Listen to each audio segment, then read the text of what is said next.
jaaliyadda bariga Sacuudi Arabiya ee Dammam ayaa siyaabo kala duwan u soo dhaweeyay magacaabista golaha wasiirada ee dowladda federaalka ee Soomaaliya oo soo magacaabay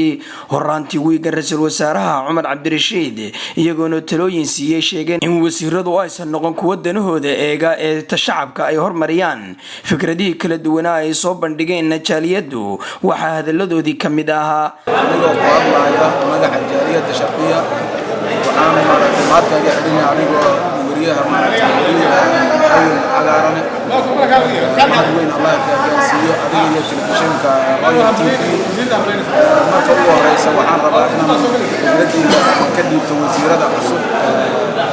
حتى ما ملعبي وزارة حتى وشيء وملعبي أنا رجعت نظام كل واحد أنا أتعامل صار مركز تلوثك وحالة الدنيا يا مركز تبع إنه واحد تاني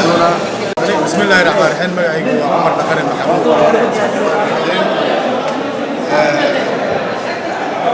هذا أبدا لنكم على لا أنت كسب وسات بعدين بالعالمية تلفزيونك هذا تلفزيونك رويال تي في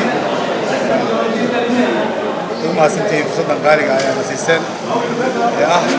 في اللي بشدة والله يصير ده عصب مصاب زي تلفزيوني ترشيد سنة كنت فكريا أنا شخصيا وصلت وينها لما عابي أنا وصلت وينها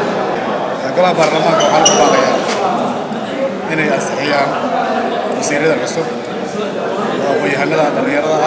وأرسلين هاي وقتها دورشة وأنا كان سكر الهيكسي عصب كل سجال بقول لحد وأنا لحدا وأنا كان سكر. بسم الله الرحمن الرحيم أنا وقع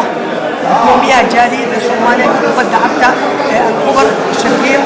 وحال بنيهم درايا وزيرنا عصب ويسولوا ويننا مقعي وعبد الله عبد أوكر والله فكر كي وزيرنا عصب وواخي دولة فدرالك الصومالي وزارة وتاني وزيرنا العصب وطاقة ما أنت وصلوا ويننا آد وزيرنا العصب لا وصلوا ويننا الصومالي قصدوا وحول بمجران مانتا لكن وقت هذا وجهه كفي عن وقتيده هره صومر رجينا ان برلمان وقفي ويو habkii ay ku socon lahayd maanta dawladda Soomaaliya oo ay ku hirgelin lahayd si macnaha looga gudbo isqabsi iyo hawlihi hore ee isku yaqaan si nidaam ayaguna ay u shaqeeyaan oo la kacabsi ku jirto haddii su'aasha jawaabteeda uu soo noqdo baarlamaanka waxaa ka codsanaa inay xal noqdaan oo aysan noqonin xujo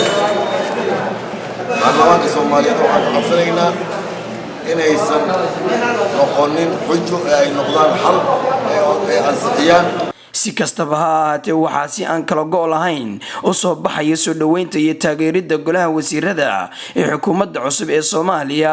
inkastoo ilaa hadda laga shaki qabo sida ay u ansixin doonaan mudanayaasha baarlamaanka ee Jamhuuriyadda Federaalka ee Soomaaliya kuwaas oo kala diray golihiisii ugu horeeyay uu soo magacaabay horaantii bishan عقارة الرويال تي في بريق الدحاء السعودية